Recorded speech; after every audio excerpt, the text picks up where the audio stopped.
అంటే ఇప్పుడు ఒక కొబ్బరి మట్ట లేదంటే ఇప్పుడు మీరు అన్నట్టు హృదయకాలయం లాంటి సినిమాలు ఒక స్టాండ్ ఇచ్చినప్పుడు మీరు అన్నారు అసలు అంటే జస్ట్ మీరు ఏమీ కాని మిమ్మల్ని ఒక పిండి బొమ్మ చేసింది స్టీవెన్ శంకర్, దానికి ప్రాణం పోసింది రాజమౌళి గారు అని అప్పట్లో చెప్పారు కదా. సో అలాంటి ఒక అంటే మీరేమి ఎక్స్పెక్ట్ చేసి ఇండస్ట్రీకి రాలేదు, అనుకోకుండా ఒక లక్ వచ్చింది కదా. లక్ వచ్చినప్పుడు పోనీ అలాంటి సినిమాలు వచ్చే వరకు వెయిట్ చేస్తే మీకు ఇది ఉండేదేమో కదా. అలా కాకుండా అంటే వచ్చిన సినిమాలా చేసుకుంటూ వెళ్ళడం ఎంతవరకు కరెక్ట్? అది నా మిస్టేక్ అండి. అంటే దానికి రకరకాల కారణాలు. ఇప్పుడు రెండోది డబ్బు కావాలి. ఇప్పుడు అలా అని మనం ఇంకొక 2 ఏళ్ళు కానీ 3 ఏళ్ళు కానీ ఆగలేము అలాంటి సినిమాల కోసమే. అంటే ఇప్పుడు చాలామంది ఏమన్నా నేను అట్లా కొద్ది రోజులు ఆగితే ఏమన్నారు, ఏంటి పిచ్చా వచ్చినప్పుడే టచ్ చేసుకోవాలి కదా, ఎందుకు చేయట్లేదు, ఏ సినిమాలు అడిగినా చేయట్లేదు, ఇదొకటి ఉండే.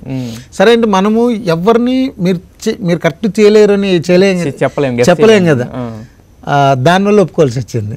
ఇప్పుడు మీరు చెప్పిందంతా ఏంటంటే మీ అతి మంచితనం అనేది ఇండస్ట్రీలో మీకు ఒక శాపం అయిందని అనుకోవచ్చా? ఎందుకంటే ఇప్పుడు మీకు చెప్పిన కథ ఏమో అలా చేస్తాం ఇలా చేస్తాం ఒక పెద్ద సెటప్ చెప్పి మీకు మళ్ళీ వచ్చేసరికి ఒక చెట్టు కింద పుట్ట కింద ఇలా జనరల్గా చేసేస్తుంది మీరు. అంటే అక్కడ అంతే అతి మంచితనం సంపూలో ఉన్న మంచితనం అతను శాపం. యా. అయితే ఇప్పుడు మీరు ఎంతగా డబ్బు గురించి అన్నారు. యాక్చువల్గా మీరు ఇంతకుముందు మీరు 2 సినిమాలు అయిపోయిన తర్వాత టీఎన్ఆర్ ఇంటర్వ్యూలో కూడా మీ లైఫ్ స్టైల్ అంటే పాత లైఫ్ స్టైల్ ఎలా ఉందో అదే చూపించారు యాక్చువల్గా. అంటే కొత్తగా ఏమి మీరు అన్నట్టు ఇక్కడంటే మనం జనరల్గా జీన్స్ ప్యాంటు వేసుకుని ఒక హీరో అనేది ఉంటుంది, కానీ బట్ మీ విలేజ్కి వెళ్ళిన తర్వాత మీరు అదే లైఫ్ స్టైల్లో ఉన్నారు కదా. మరి అలాంటప్పుడు ఆ మంచి పేరు కాపాడుకోవడానికి మీకు ఛాన్స్ ఉంది కదా అక్కడ. అంటే మీకు ఏదో ఇమీడియట్గా సంపాదించేసుకోవాలని లేదు కదా, మీకు ఆల్రెడీ మీరు ఏదైతే ఉందో అది కూడా ఉంది కదా. మరి అది కాకుండా మరి దీనికి ఇలా అంటే వచ్చిన అవకాశాలు చేస్తలేడు అంటే ఏంటి, ఏమనుకుంటున్నాడు అసలు ఇతను ఏంది, ఒక 2 సినిమాలు చేశాడు దాంట్లో పెద్ద అదే అనేది కొన్ని. ఇప్పుడు నేనేమి చేయలేదు అనుకోండి, కొద్ది రోజులకు మళ్ళీ ఇలాంటి సందర్భం వచ్చి మీరే అడుగుతారు అసలు ఎందుకు చేయట్లేదండి అంటే. ఇప్పుడు ఎట్టుంటుందండి సార్, అంటే మనం ఏం చేసినా ఇంకా తప్పది కొన్ని. ఓకే.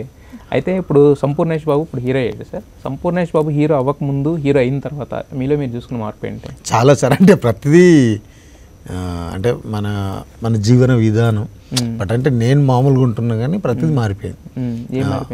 అంటే బయట